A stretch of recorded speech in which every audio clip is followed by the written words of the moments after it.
get some carbs in? He's going to give me a burger and fries on Saturday. My man's literally like so excited. 4 ounces of chicken right now, and it's seriously like that big. Like every meal, I'm like, oh, dude. How do you go? I think I've asked you already. Do you go just chow it down, or do you kind of go, let me make this last? No, I'm starving at this point. I eat it so fast. That's so annoying, man. But what's crazy is, I mean, I have such a self-esteem issue. Like I really do. It's a really big problem in so many areas of my life. And even with training, where like when I look in the mirror, that body dysmorphia plus the self-esteem is so hard for me. Right. Because everyone's like, man, you look great. It's like, do I though? Like I feel really flat and skinny most of the time because that's what I see in the mirror. And Frankie came and he beat me up today and he pumped me up where I looked massively big. Yeah. And I was like, whoa. Dude, he pumped me up so hard with just high rep pauses, dude. It was nuts, dude. That's crazy. Yeah, so when I saw the pictures today and then I got my comp shorts and I did the full routine that I got on Saturday, I feel good, man. I want to take a hard run at this. I really do. Like, I want to try to get a pro card. I want to push, like, to do this. And this first show is so close, but I'm going to do December, I think, Excalibur, try to do 3 next year. Dude, you look ready. But it's tough. I get it. It's like the forever kind of like man struggle of like, I want to look the way I look with the pump on always. And that's never like, going to be achievable. That's the hardest part. And peaking, right, too, at the right time on the right day is such a science. And I think that's what people forget in bodybuilding. Like, it's so scientific on that last 14 days. Yeah. Anything you do wrong, you will mess up 16 weeks of work. Totally. I've never competed, but I've had to like kind of like dial in for a couple of photo shoots and all that. And like you've worked so hard for so long, and like on that day, for whatever reason, last night you had some from something that you ordered that's not fresh, and all of a sudden you're bloated, and all of a sudden it throws off your whole like too much water, not enough water. You had like a bang or something instead of like a black cot, whatever it is for you. It can throw you off completely. That's why it's dope that you have a coach though, so you can literally you kind of have to turn your brain off and just go like, hey, this is my body, do what you may with it. I was like, what do I pack for the show? Like, what do I need? And he's like, bro, I'm gonna send you like a whole itinerary, everything you need in your bag, everything you need in this bag. All your meals will be prepped and ready to go. You're set. And I'm like, oh, wow, great. That's not how it was last time. So you got this, bro. And I think we are rolling also on that note, which is we're gonna keep it casual today, is what we kind of discussed, and that's a elegant way to say we did not necessarily prep for this one, which is fine. But also, welcome to the Warrior Poet podcast. What's up? And I think that something that I was going to actually bring up to you is do you know who Ryan Holiday is? Yeah. I feel like we've spoken about him before. Really dope dude, all about Stoicism. I feel like he brought Stoicism onto the map. The Obstacle is the Way. That's one of my favorite books ever. So good. But he also has another one. I don't remember the name of it, but basically it's almost like a Bible of Stoic quotes. Every single day has a Stoic quote to go with it. Oh, cool. Wow. So I have the book at home. You literally open it, and then it gives you that quote. And then you kind of do with that what you may. It's kind of like reading, like the newspapers and seeing the astrology section for the day. You will always find something that resonates with you. Right.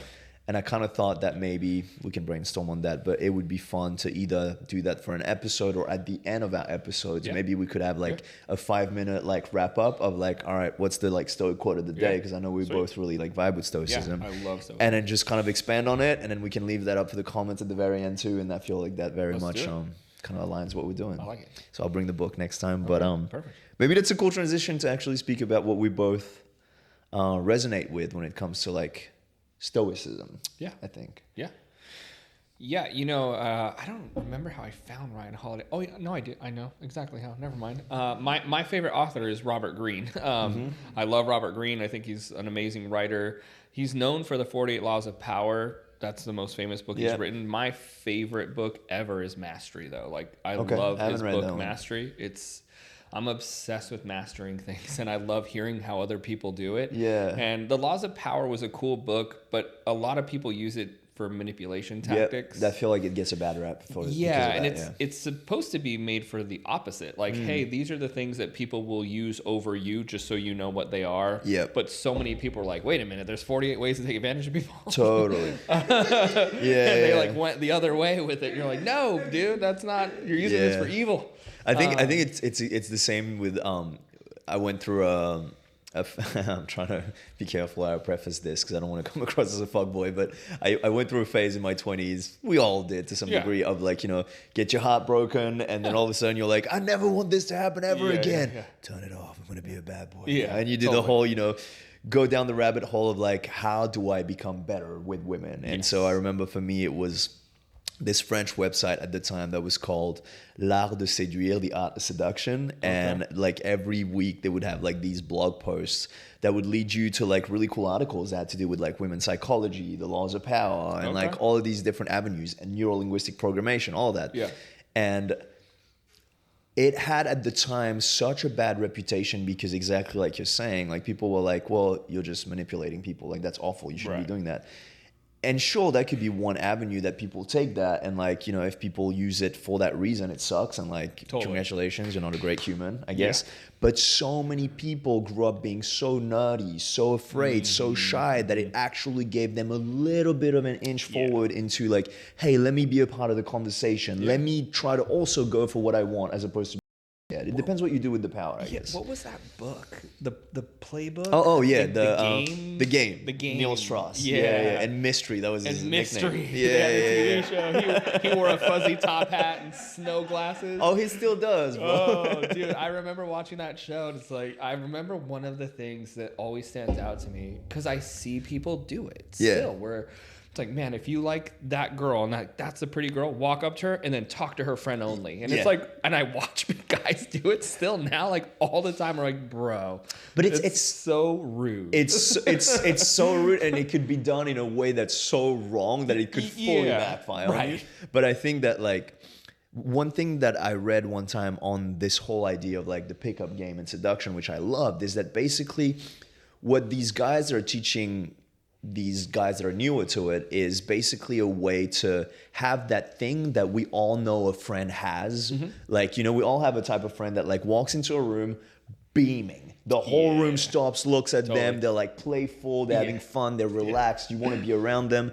And that's a quality that some people naturally have, or like they grew up around it. So they were just inherently like blessed by that sort of like magic. So many people aren't. But so many people aren't. And like that's just kind of like an attempt at getting them up to speed with what that could be like. But once again, use it for the right reasons. And I think Robert Greene has Seduction too, a book about seduction. He has the art of war. War too. But so to come back to that, Ryan Holiday was an understudy of... we went far away he was an understudy of Robert Greene, and he helped him write some of his books, and that's how I found him. And then through Tim Ferriss, I think they were friends. That's the OG as well, Tim Ferriss. Yeah, I think that was the rabbit hole that I went down to find Ryan Holiday. He has a bookstore now, which looks so cool. And I think in his bookstore, I just found out recently, he only has books that him and his wife have read. Whoa. Which is such a crazy concept. It's a vintage, cool-looking store, too. Like an old-school-looking bookstore where you just kind of want to hang out and read something. I'd love to go. Fully. But I think that's also kind of like how it might have been Tim Ferriss too. But anyway, one way or another, I came across him. And for those of you who are kind of new to the channel, Stoicism or whatever that means, I'm trying to figure out the best way that we could preface that. To me, it's always been basically, it's an old school of thoughts, of philosophy that has to do with the idea that bad things are bound to happen to you in life, but what defines you is not what happens to you, is how you respond to those things. And I think that that's something that I very much always resonated with, because as someone who's very emotional and sensitive, it's very easy for my emotions to run the show. It's very easy for me to get overwhelmed. It can be a blessing in many ways to feel so much, but it can be, if you let it, just the thing that also drowns you in all the pain and the suffering and the overthinking. And to have found that school of thought that very much puts the emphasis on, okay, well, sometimes it is useful to look at things with a bit of distance, a little more clinically, so that you can operate and change the circumstances that are currently making you so miserable. Yeah, I agree. I love that the perspective that Stoicism offers, because I think it's really easy at times, especially if you're raised a certain way or if you're raised with a certain type of parent. And I was raised with one of my parents being that very it has to go negative. Like we have to just, everything has to be like prepare for the worst kind of thing. all the time for some reason. Even if it's good, but it wasn't better. It's like, okay, but like it's still pretty good. And like, right, it's still pretty cool. But that's just how it was. And so for me, my brain wants to slide that way all the time. Right. Like, oh man, you're doing so well. You have this, this, and this. It's like, yeah, but I don't have this or that. Right. And like, it could be better. This is going really slow. It's like, yeah, but like you have this thing. Like, just refocus your mind. It's like, oh, but it's really hard. I work so much. Like, yeah, but you get to. Right.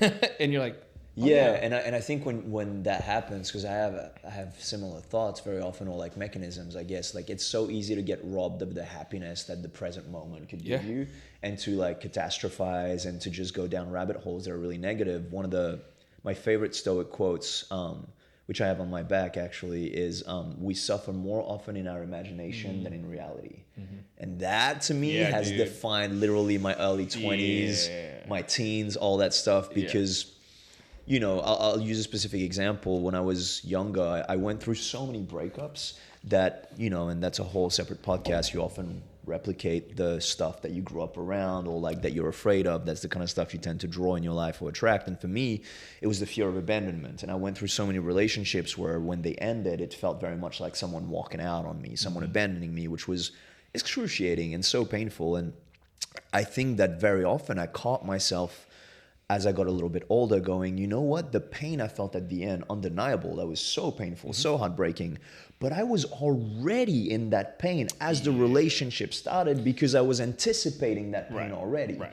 So it's so big to me that idea that like you don't have to anticipate. You're already so scared that you're leading the vehicle with that fear, when you could actually just take a couple of breaths, like we always mention, and just be like, okay, this hasn't happened yet. What is currently my circumstances, and what do I do with that?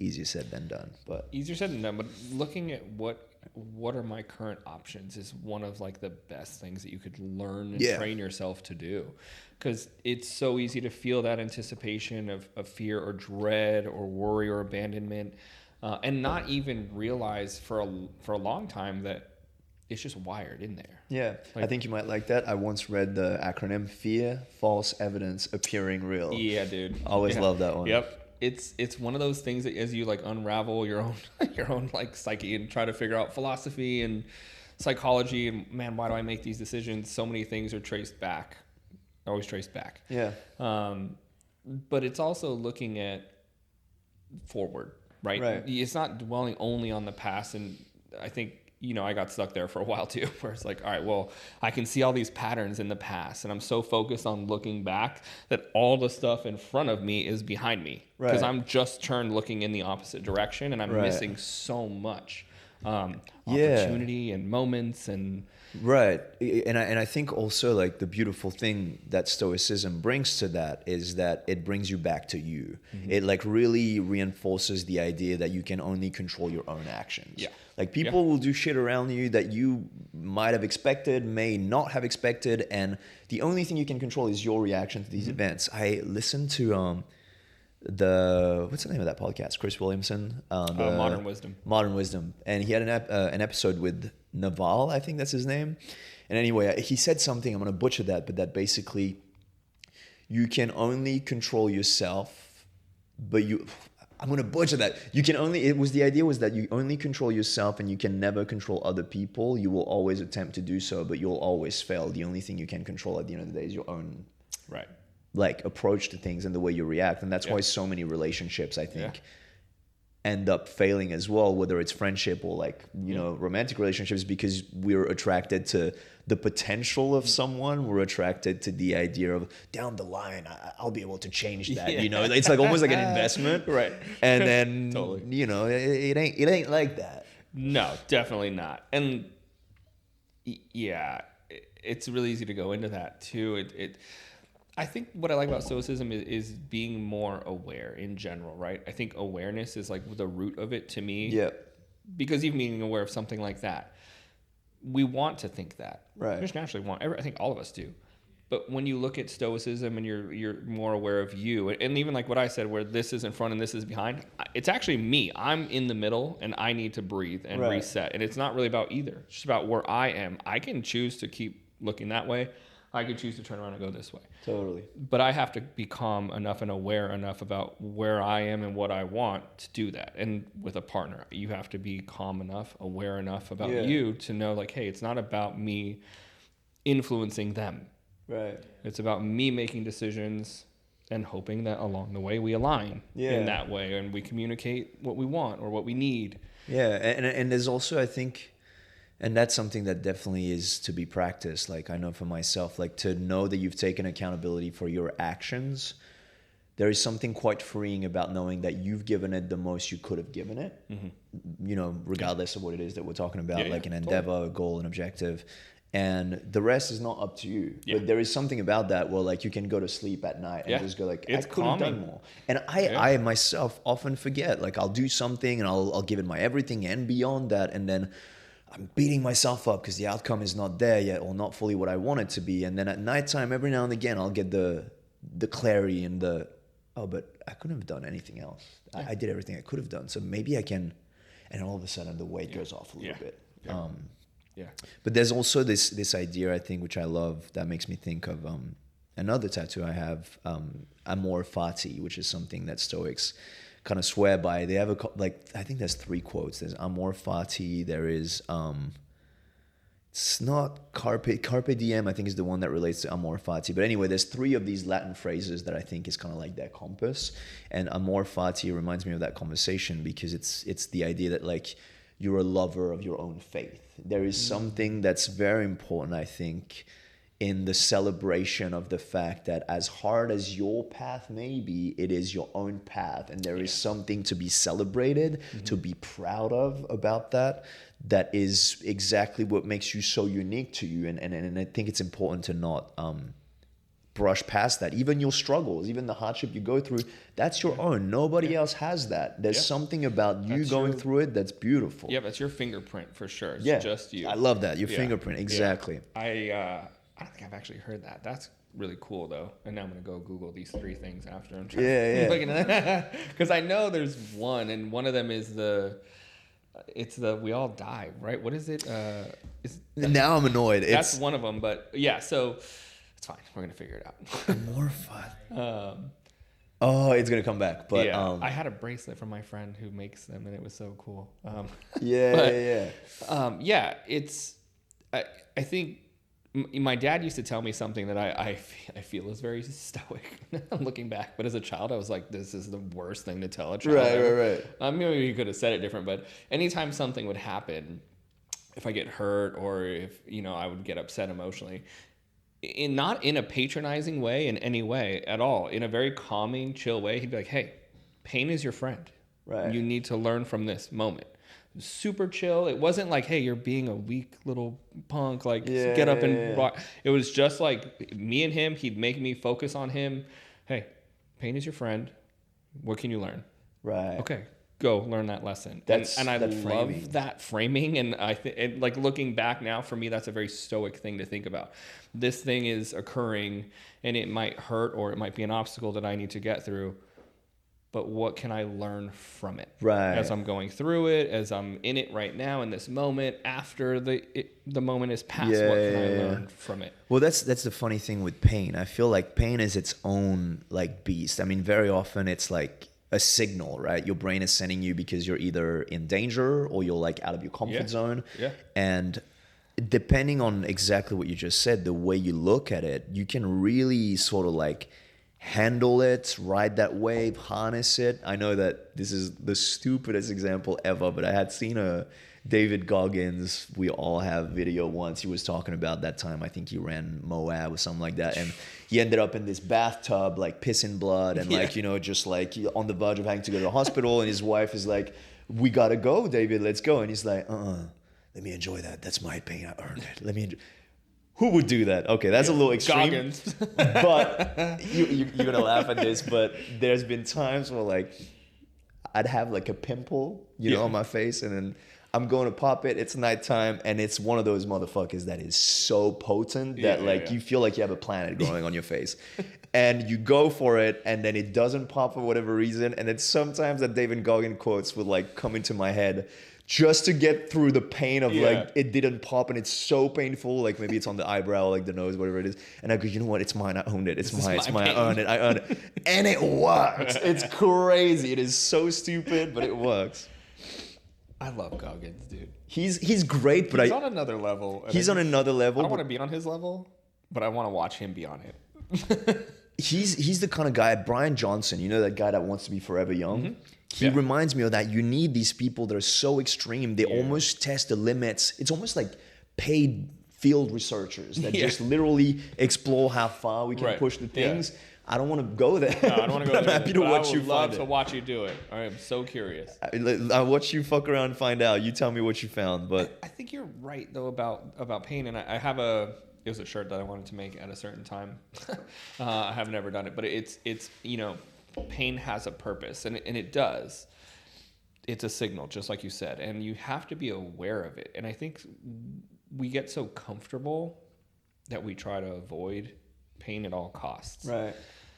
But typically, like, pain or discomfort is letting you know you're on the right track to where you're going. Yeah. Like, it really is. It's like the perfect signal light to I mean, that's know. literally how you build muscle. Like, to go back to what you're going through right Exactly. now, most of the time, like, the reps that matter are the reps at the very end when, like, everything is burning, you want to let go. Like, Yep. It's one of those things where, like, I always think of pain or discomfort. And, like, I don't want to... I'm not David Goggins. I don't love just chilling in pain. And, like, I don't want to be, like, uncomfortable all the time. Yeah. I think sometimes... let me watch TV every now and again. Yeah, just, like, suffering. Like, no, you know... I used to... I'm trying really hard to stop saying this one thing that I say a lot. And it's... I really like suffering. Yeah. And I've been saying it for such a long time. That's and I want to interesting. stop saying it. Yeah, Because that's how I train and that's how I work and that's how I do kind of everything, is that, like, I can run through any wall mentality. And the way that I talk to myself, or I'll even say it to friends, like, hey, let's just go. Like, I like suffering. Let's get it. You know, and but I don't. Right. Like suffering. Right. Like, But it's that's almost not like the self-talk of, like, you Yeah. know, like befriending the enemy It's kind trying of thing. to, but it's the wrong verbiage, I think. Right. I think there's a more positive way to say I it. get what you mean, but I think it's a little similar to what we were talking about with these guys like Brian Johnson and David Goggins. Like, to even have the willingness, like, I think you should really pat yourself on the back to go to that extreme. And now to the point where you find out, okay, I need to pull it back I a want little to bit. live in that extreme. But most people don't even leave the box, right? So, like, I feel like there's we keep quoting, like, people that inspire us, but I guess that's one of the reasons why we have this podcast too. But Will Smith has a really cool interview on that kind of leads to this idea that most things that are amazing, freeing, like, that promote growth in life happen outside of your comfort zone. And I remember he was talking about this story once that really stayed with me, where one night he went out with some friends, and then basically, like, they all got a little drunk and they were like, you know what, tomorrow let's go skydiving. And then everybody's having a good time, you know, tequila's flowing, whatever it is, and everybody's like, fuck yeah, let's go skydiving tomorrow. And then you come home that night, and then all of a sudden he was like, oh shit. Like, we're going skydiving tomorrow? And then it's like, it's fine. You know, everybody will have forgotten. We all had some drinks and all that. And then the alarm rings in the morning and it's 5 a.m. And now all of a sudden, like, you wake up and you're like, oh, okay, people haven't forgotten. I guess I'm going skydiving. And the fear starts bubbling, right? And all of a sudden you're like, oh, wow, I can't believe I'm going to do this. It's fine. Nobody's going to show up to the thing. You show up to the thing and then the fear keeps building. All of a sudden you're sweating a little bit. You're feeling cold. You're like, oh, what kind of excuse could I make up, blah, blah. One thing leads to another. All of a sudden, you're on the runway. They're giving you the explanation. You get in the plane, and then nobody's backing down. You're going skydiving, and the fear is getting worse and worse and worse and worse. And then all of a sudden, you're taking off. And then now you have some big-ass grown man strapped to your back. And, like, you're about to do the real thing. And then he explains that, like, that fear that built from the night before all the way to the moment they open the plane door, and all of a sudden, this guy goes, all right, we're going to go on 3. 1, 2, and then at 3, they go at 2 because people tend to, like, latch on and not want to go. And at 2, the guy just jumps, and then he goes, and then he realized that in that moment of absolute fear, there was absolute bliss. Nice. And it was that beautiful metaphor of, like, you know, we once again suffer more often in our imagination than in reality, because that pain tries to keep you inside that box. But most often in life, some of the best things happen right on the other side of that fear. And I just thought that was so cool to, be so afraid and doing it anyway, and then realizing that that could be the best experience of your life on the other side of that. I'm so afraid of skydiving, but I want to do it. This sounds like a moment badly, where we're dude. both going to say, hey, dude, let's go Yeah, let's skydiving. go skydiving, bro. 5 a.m. I've been talking about this with one of my friends where I'm like, hey, I kind of want to do this little series thing where I do things that I don't want to do because I don't want to be afraid of them. Episode anymore. number 1, paying taxes. Yeah. That sounds dope, though. Skydiving, or like I have a rational fear of tarantulas. If I see one, I can't breathe. Okay. I've never been super close. Yeah, I will never. Dude, my friends send me videos from Australia just to mess with me all the time of like the biggest spiders of all time jumping on people's faces. Dude. And I can't even watch the videos. But also, I hate being afraid of stuff. I don't like things out of my control. Yeah. Why am I afraid of skydiving? I've never even been that high in a plane and looked down before. Like, I've been in airplanes, but not looking down. I should not be afraid of something I've never done. Right. And so I want to go skydiving. It's one of the things that I've wanted to do, just to not be afraid of it. Maybe we can do a soft commitment. Maybe we will do it. If we do it, we have to film it then, because that's crazy. Okay. Yeah. Oh, yeah. The little tunnels. Yeah. That's wild. I don't know. It was Chris Hemsworth. Okay. Chris Hemsworth had a TV show. Was it in Unbreakable or Invincible? Yeah, it was like a Disney Channel, Nat Geo but he did vibe. cool, challenging things that he was Unbreakable, afraid of. I think. Unbreakable, I'm pretty sure. yeah, I think so. And he did cool, challenging things. I think that's where I got kind of inspired. Where I'm like, man, what would it be like to feel the bliss? Yeah. And that in that moment after overcoming something hard. Like I even right now, I was thinking about it. I'm thinking of a movie, and every time I think of tarantulas, I think of Jungle to Jungle. Oh my God. Like, it's just such an old 90s movie, but in it, there's a tarantula, and it chases him down like the beach, and like that would probably be me. Like, if there's a tarantula in here, I would be out of here, bro. Dude.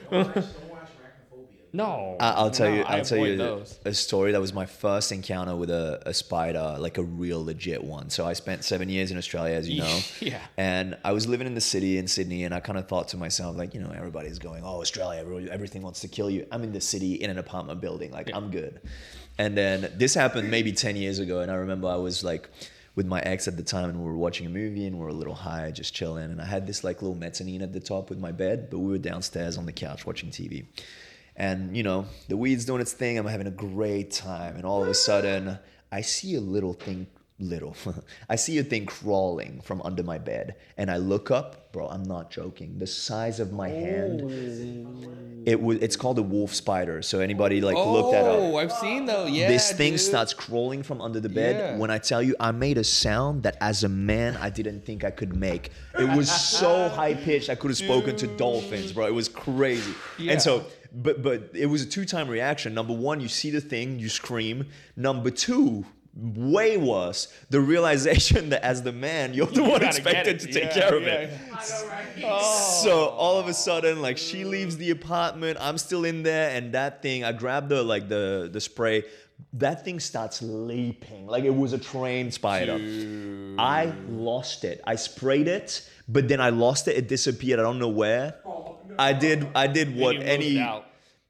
Yeah, just I was gonna say, I literally packed up and left and went to my girlfriend's place for like a whole week, and then I came back with a friend that was Aussie. His name was Lachlan, I remember, and he was like typical bloke, like, "Oh man, that's like nothing, mate. Like, we'll take care of it, no worries." And then we go back together to my apartment, and I'm like, "All right, bro," like, and I push him in. I'm like, "You take care of it," and he's like, "No, you do it." And I found the thing under my table. It was this big. Because that's what the freaking like spray does to it. Like they go from this size to like tiny little things, but never again. Like since then, I've been terrified of spiders. Go to Australia, bro, for nothing. Like I that. saw, Like my friend sent me a video. It was something different. It was about comments like, you're not welcome here. Yeah. Like, it was like a comment about whatever that shit. It says not welcome here. I was like, it says sitting in Australia. I don't welcome myself. yeah, dude, I'm all set, bro. Like I'm so afraid, but also I don't like it. I've never been around a tarantula in person. Why am I afraid of them? It's like this ancestral thing you're supposed to be afraid of from like in your like genetics. I've always heard. If you're afraid of spiders, because we used to live in caves and like there were huge spiders that could kill you. Like Joe Rogan will talk about that stuff on podcasts with like doctors, and I'm like, I don't like that. Yeah. Like, let's get a tarantula in here, and then let me See, just this chill where with it. the I know what you mean. I respect it, but I'm not trying to be friends with a spider. Hell no. You're not gonna sit in here with me and a tarantula? Oh my god! Can you imagine next episode? You're like, and would you like to And hold here we this? go. I don't want to hold it. I don't know. There's something about being afraid of something for no reason that bothers me for some reason. Yeah. For nature, that's what I have. Respect for nature is a fair way to look at it. I mean, I don't want to play with like a wrestle a lion or anything, but I wonder. See, I'm the same. I'm the same. I think I'd rather take my arms. That's more badass. And it makes for such a better It does story. make for a You know better what I mean? video, Like, for sure. 100%. Trying to choke out a lion. Should we wrap it up? Yeah, let's wrap it. That kinda Let's went wrap all it. over the Let's place, revisit this but- later and Yeah. see if we can skydive or Or put me in a room with a spider. skydive whilst we'll hold a spider. How about Oh that? my gosh. But next time we'll bring that book as well, and we'll Yeah, read a let's quote do at that the for end. sure. And then we have socials up. So they Yes, can follow actually, us. let's do something because we've been lingering. I don't know if that's gonna make sense when you watch it, but we're gonna post and launch right Yeah. now. Yeah. So there's no way out. You guys will have like 4 or 5 Yeah. episodes to look Yep. back on. Instagram, YouTube, it'll be up. Warrior Poet podcast. Yep, that's it. Sweet. It's been Thanks, Cash. guys. Josh. See you guys next time. See you next time.